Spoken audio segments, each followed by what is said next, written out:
Jamal Carter slammed the truck door shut, the heavy thud echoing through the oppressive July heat as he approached his suburban sanctuary at 4726 Foster Drive in Baton Rouge. But something felt off.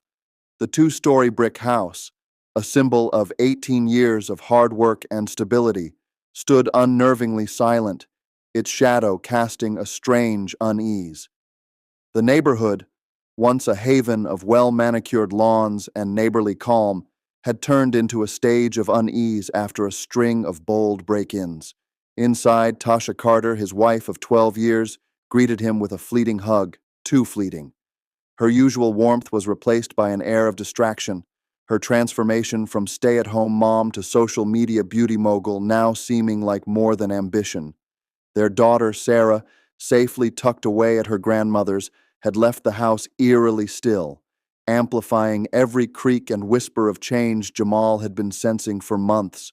She had become more protective of her phone, spent more time on her appearance, and seemed distant during their conversations. After a simple dinner of takeout Chinese food, during which Tasha maintained minimal conversation about neighborhood gossip and her recent beauty product sales, Jamal retreated to his home office. The room, converted from a spare bedroom, contained his laptop and monitoring equipment. 3 months earlier, following the break-ins on Foster Drive, Jamal had installed a Lorix HD security camera in the hallway near the front door. The camera's red LED indicator caught his attention, blinking steadily in the dimming evening light, connecting his Dell laptop to the security system. Jamal began reviewing the footage from his 2-week absence. The initial recordings showed routine activities: Tasha leaving for her beauty product demonstrations, returning with groceries from Walmart, and collecting mail. She maintained regular hours, typically leaving in the morning and returning in the early afternoon. However, as he continued watching, the footage revealed something disturbing.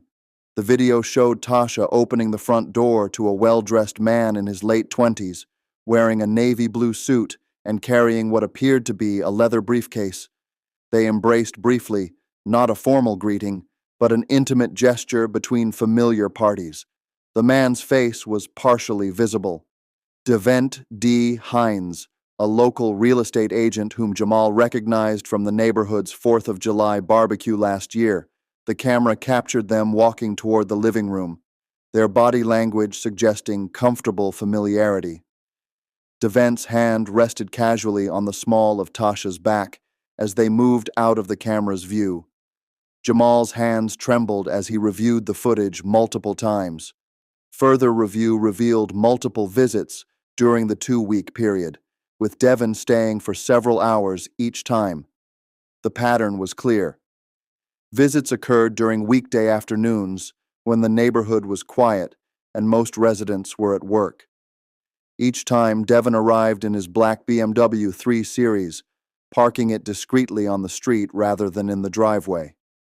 The 29-year-old Devon had recently reconnected with Tasha under the pretense of helping her expand her beauty business into property showing events as a successful agent at Red Stick. Devon had built a reputation for his persuasive sales techniques and networking abilities. According to his company profile, he had closed $2.8 million in residential sales during the first half of 2008.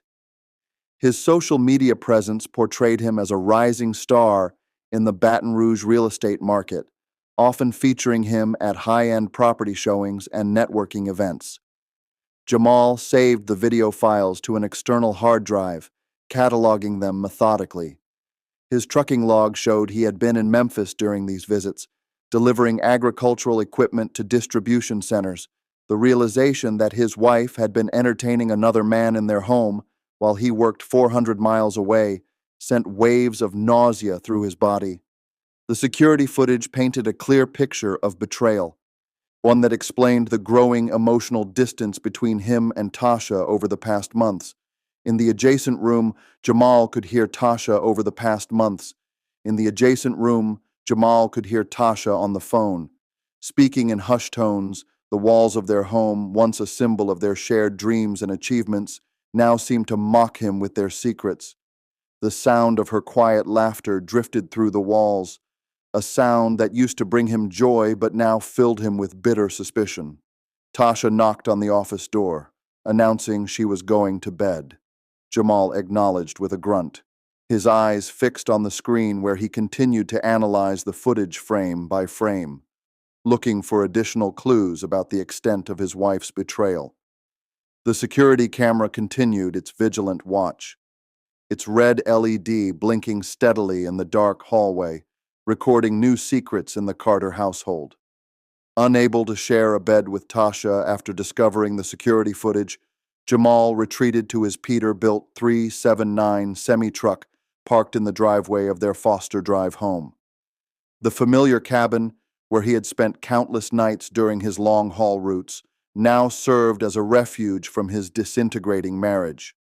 The truck's sleeper compartment, equipped with a small bed and basic amenities, became his temporary sanctuary. Throughout the night, Jamal repeatedly accessed the security footage on his laptop, scrutinizing every detail of Devon's visits. The Dell laptop screen illuminated the truck's cabin with a harsh blue glow as he obsessively reviewed each encounter. His trucking logbook lay open beside him, its pages documenting his absences during Devon's visits. Memphis, Nashville, Atlanta, each entry now a bitter reminder of his wife's betrayal. Over the next 3 days, Jamal observed Tasha's behavior with growing suspicion. She maintained her routine of leaving the house, claiming to attend beauty product demonstrations and business meetings. Her Toyota Camry would disappear from the driveway for hours at a time. When questioned about her whereabouts, Tasha offered vague explanations about networking events and client consultations. Her phone became an extension of her hand, constantly buzzing with messages she quickly deleted. During one of Tasha's absences, Jamal installed a second Lorix HD security camera in the living room. The camera was carefully positioned in the living room. Jamal placed it among the family photos and decorative items on the bookshelf, ensuring its lens had a clear view of the beige microfiber couch and the large bay window facing Foster Drive. The placement required meticulous consideration to avoid detection. He concealed the power cable behind the bookshelf and adjusted the angle to maximize coverage while remaining hidden. Reviewing older footage again, Jamal focused on Devon's appearances with renewed attention.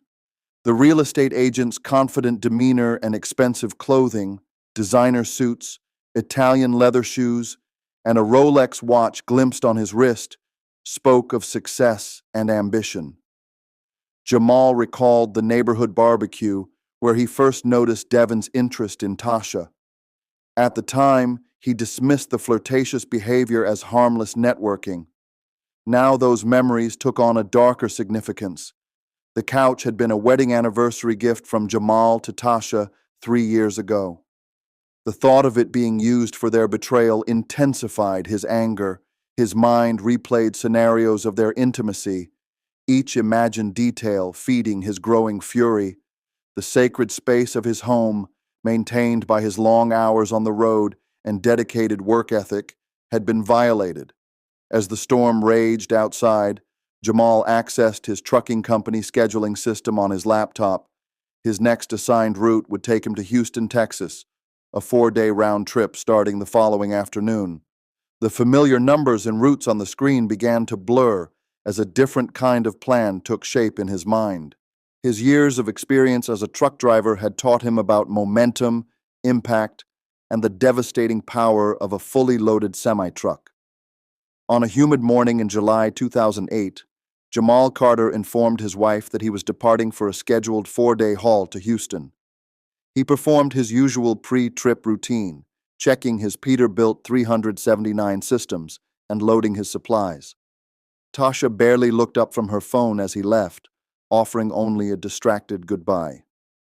Instead of heading west on Interstate 10 toward Houston, Jamal drove his truck to an abandoned industrial lot on Chacta Drive in East Baton Rouge, positioning it between defunct warehouses. The industrial lot, formerly belonging to a bankrupt manufacturing company, provided perfect concealment for his 18-wheeler. From this location, Jamal established a mobile surveillance station in his truck's cabin. He connected his laptop to both security cameras through a 4G mobile hotspot, allowing him to monitor his home in real time. The setup included the hallway camera and the recently installed living room camera, providing comprehensive coverage of the house's main areas. For 2 days, Jamal observed Tasha's routine through the feeds. She maintained her usual schedule of beauty product demonstrations and errands, frequently checking her phone and making calls from the privacy of their bedroom. His suspicions were confirmed when Devon's black BMW 3 Series appeared on Foster Drive. Jamal watched through the high-definition feed as Tasha welcomed Devon into their home. She wore the black cocktail dress he had never seen before, while Devon arrived in his signature navy suit, carrying a bottle of wine and a leather briefcase. The living room camera captured their interaction in cruel detail. Tasha and Devon settling onto the anniversary couch, sharing wine in the crystal glasses reserved for special occasions. The surveillance footage showed their increasing intimacy as the evening progressed. They laughed at shared jokes, their bodies gradually moving closer together on the couch. When Devon leaned in to kiss Tasha, she responded eagerly, confirming Jamal's worst fears about their relationship. The betrayal played out in vivid detail on his laptop screen, the high-quality camera capturing every gesture and touch. Jamal's hands gripped the truck's steering wheel, his wedding ring glinting in the dim light of the cabin. The industrial lot's isolation matched his emotional state as he watched his marriage crumble through the digital feed. His truck's diesel engine rumbled to life, the familiar vibration now carrying a deadly purpose. Navigating through Baton Rouge's evening traffic, Jamal drove toward Foster Drive. His phone, mounted on the dashboard, continued streaming the security footage, the sight of Tasha and Devon sharing intimate moments in his home. In the space he had worked so hard to provide, crystallized his resolve. The weight of his fully loaded trailer added momentum to his purpose. As he turned onto Foster Drive, Jamal positioned his Peterbilt for maximum impact. The truck's powerful engine roared in the residential silence, its headlights illuminating the familiar facade of 4726 Foster Drive. Through the bay window, he could see the actual scene matching the footage on his phone. Tasha and Devon, oblivious to the approaching danger, still enjoying their evening together on the couch. The security cameras continued their dutiful recording as Jamal revved the engine one final time. The sound echoed through the neighborhood, drawing curious faces to nearby windows. His phone showed Tasha and Devon looking up at the noise, their expressions changing from confusion to horror as they recognized the distinctive sound of his semi-truck. With mechanical precision honed by years of professional driving, Jamal calculated the distance and angle. His foot hovered over the accelerator as he made his final decision. The truck's powerful engine awaited his command, ready to transform from a tool of his livelihood into an instrument of vengeance. The Peterbilt 379 accelerated down Foster Drive, its Detroit diesel engine generating maximum torque. The truck's headlights illuminated the residential street as the 80,000-pound vehicle built momentum. At precisely 9:47 p.m., the semi-truck collided with the front of 47.26 Foster Drive, the impact focusing on the living room area where Tasha Carter and Devon Hines were seated. The collision decimated the house's front wall. The truck's massive grille, designed to protect against highway debris, became a battering ram that splintered the wooden frame and shattered the bay window. The bay-ish microfiber couch, a testament to happier times, the truck's chrome bumper crushed everything in its path. Security cameras captured the final moments before their feeds cut to static on Jamal's phone. Just as the impact obliterated the scene, the crash generated a catastrophic chain reaction throughout the structure. Support beams snapped like matchsticks under the force of the collision. The second floor partially collapsed into the living room, adding to the devastation. The truck's momentum carried it 15 feet into the house before finally stopping, its engines still running amid the destruction. Emergency calls flooded the Baton Rouge Police Department's dispatch center. Neighbors reported the sound of the crash echoing through the previously quiet subdivision. The impact triggered several car alarms along Foster Drive, their sirens mixing with the screams of startled residents emerging from their homes. Jamal Carter emerged from the truck's cab with methodical calmness. His work boots crunched on broken glass and splintered drywall as he surveyed the destruction. The living room, once a symbol of domestic comfort, had become a tomb of twisted metal and broken furniture. Dust and smoke from ruptured electrical wiring filled the air, creating a haze illuminated by the truck's still burning headlights. The bodies of Tasha Carter and Devin Hines lay motionless beneath the debris. Tasha's black cocktail dress and Devin's navy suit were now covered in white dust from the collapsed ceiling. A shattered wine bottle and crystal glasses lay near their bodies, the red wine mixing with other fluids on the debris-strewn floor. Mark Davidson, the next-door neighbor at 4728 Foster Drive, was the first to reach the scene. As a retired paramedic, he immediately checked for vital signs but found none. Other neighbors gathered at a safe distance, their phones recording the aftermath while waiting for emergency services to arrive. Patricia Thompson, from across the street, was heard screaming into her phone, providing the dispatcher with details about the crash.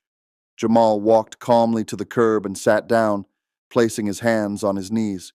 His posture suggested neither panic nor remorse as he waited for law enforcement to arrive. His trucking company ID badge still hung from his shirt pocket, the plastic rectangle reflecting the flashing lights of approaching emergency vehicles. The first responders arrived at 9:53 p.m. Officer James Martinez of the Baton Rouge Police Department found Jamal exactly where he had seated himself, still maintaining his eerie composure. When asked for identification, Jamal silently handed over his commercial driver's license. The officer noted in his report that Jamal's hands were steady as he surrendered the document. The Baton Rouge Fire Department arrived moments later, their truck's emergency lights casting alternating red and white patterns across the devastation. Fire Chief Robert Wells immediately called for structural engineers to assess the building stability before recovery efforts could begin. The house that had stood for decades on Foster Drive was now a horrific tableau of destruction, its facade torn open to reveal the tragic scene within. As Jamal was being handcuffed and read his Miranda rights, neighbors gathered in small groups, sharing what they had witnessed. The sight of the respected truck driver being placed in the back of a police cruiser added another layer of shock to the already traumatic evening. The semi-truck remained embedded in the house, its engine finally silent. While emergency personnel worked to secure the scene and begin their investigation into the deadly crash on Foster Drive, the trial of Jamal Carter began at the 19th Judicial District Court in Baton Rouge, Louisiana, drawing national media attention. District Attorney Michael Anderson led the prosecution, while veteran criminal defense attorney Thomas Wright represented Carter. Judge Sarah Matthews presided over the high-profile case, which filled the courtroom with journalists, local residents, and family members of both victims.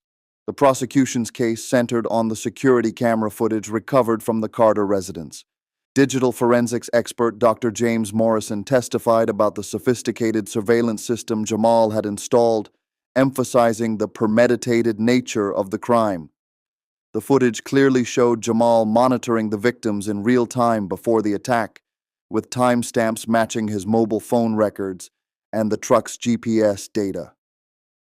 District Attorney Anderson presented evidence of Jamal's internet search history, revealing queries about Louisiana homicide laws and impact velocities of commercial trucks. The prosecution argued these searches, combined with the deliberate deviation from his assigned Houston route, demonstrated clear permutation. The truck's maintenance records showed it was in perfect working order, eliminating any possibility of mechanical failure. The defense strategy focused on Jamal's emotional state, bringing in psychiatrist Dr. Elena Rodriguez to testify about acute psychological trauma caused by infidelity. Attorney Wright portrayed Jamal as a dedicated provider who worked 80-hour weeks to support his family, only to have his trust betrayed. The defense team highlighted Jamal's spotless 15-year driving record and various safety awards from his trucking company. Witness testimony painted conflicting pictures of the Carter marriage. Patricia Thompson, their neighbor of 8 years, described Jamal as quiet but always helpful, recounting instances of him assisting elderly neighbors with yard work. However, Mary Sullivan, Tasha's closest friend, testified about Jamal's controlling behavior, describing how he would frequently check Tasha's phone and question her whereabouts. Devin Hines's professional reputation became a point of contention. Colleagues from Red Stick Realty testified about his pattern of pursuing relationships with married clients. Revealing 3 previous complaints filed with the real estate board, the defense used this information to support their narrative of seduction, though Judge Matthews limited this line of questioning. The trial's most dramatic moment came during the testimony of Sarah Carter, Jamal and Tasha's teenage daughter, speaking via video link from her grandmother's house. Sarah described her father as loving but increasingly paranoid in the months before the murders. Her testimony about finding hidden cameras in their home visibly affected several jury members. After 8 days of testimony, the jury deliberated for 6 hours before reaching their verdict. They found Jamal Carter guilty on 2 counts of first-degree murder. During sentencing, Judge Matthews addressed Jamal directly, noting that while she understood the emotional trauma of infidelity, his calculated response demonstrated a chilling disregard for human life. The sentence was delivered on October 15, 2008. Life imprisonment without the possibility of parole at the Louisiana State Penitentiary in Angola. Jamal showed no visible reaction as the sentence was read, maintaining the same stoic demeanor he had displayed since the night of the murders. The verdict brought little closure to the families involved. Devin Hines's parents filed a wrongful death civil suit against Jamal Carter, while Tasha's family struggled to reconcile their grief with the public exposure of the affair. The house at 4726 Foster Drive remained vacant, its damaged structure serving as a grim reminder of the tragedy until its demolition the following year. The security cameras that had revealed his wife's infidelity ultimately provided the evidence that sealed his fate in the criminal justice system. 4726 Foster Drive stood vacant for months after the tragedy, its damaged structure a stark reminder of that fatal July night. Local teenagers dared each other to approach the property, spreading urban legends about ghostly figures seen through the broken windows. When demolition crews finally arrived in spring 2009, dozens of residents gathered to watch the house being torn down, many recording the event on their phones. The empty lot became an unofficial memorial, with occasional flowers appearing along the chain-link fence. Sarah Carter, now 15, lived with her maternal grandmother, Eleanor Mitchell, in a quiet subdivision across town. Her room, painted pale blue, contained carefully preserved photos from before the tragedy, family vacations to Gulf Shores, her 10th birthday party, her father teaching her to ride a bike. These fragments of happiness seemed to belong to another life entirely. The first letter arrived on her 16th birthday, postmarked from Angola State Penitentiary. Sarah recognized her father's neat, precise handwriting, the same hand that had helped her with homework and signed her report cards. She left the envelope unopened on her desk for 3 days before finally gathering the courage to read it. "My dearest Sarah," the letter began. "Not a day passes that I don't think about what I've taken from you. Your mother's smile, her laugh, the way she used to sing while making breakfast. These are things you should still have in your life. My actions stole not just your mother, but also your father. leaving you to navigate your teenage years alone. The weight of this truth haunts every moment of my existence. Jamal's letters continued arriving monthly, each one filled with memories, regrets, and fatherly concerns that now seemed tragically out of place. He asked about her grades, her friends, her dreams for college. He shared stories from her childhood, as if trying to preserve some connection to the man he used to be. Each letter ended the same way, with endless love and bottomless regret. Dad. Sarah kept the letters in a shoebox under her bed, sometimes reading them late at night when the house was quiet. Her grandmother never mentioned the letters, but sometimes Sarah caught her looking at them with a mix of concern and sadness. The school counselor suggested writing back might help with healing, but Sarah couldn't find the words. On a rainy evening in November 2012, Sarah sat cross-legged on her bed, reading his latest letter. Outside her window, thunder rolled across Baton Rouge. Much like it had on the night everything changed, the letter shook slightly in her trembling hands. I saw a family of cardinals outside my cell window yesterday, Jamal wrote. The father was teaching his young ones to fly. I remembered how you used to love watching birds in our backyard, how you'd name each one that visited our feeder. I wonder if you still notice the cardinals, or if that's another innocent joy I've tainted with my actions. The hardest part of my punishment isn't the concrete walls or the endless routine. It's knowing that I've forever altered how you see the world, how you understand love and trust and family. Tears fell onto the paper, smudging the ink. Sarah touched the wet spots gently, her fingers tracing her father's words. On her wall hung a photo from her 14th birthday, the last one they celebrated together.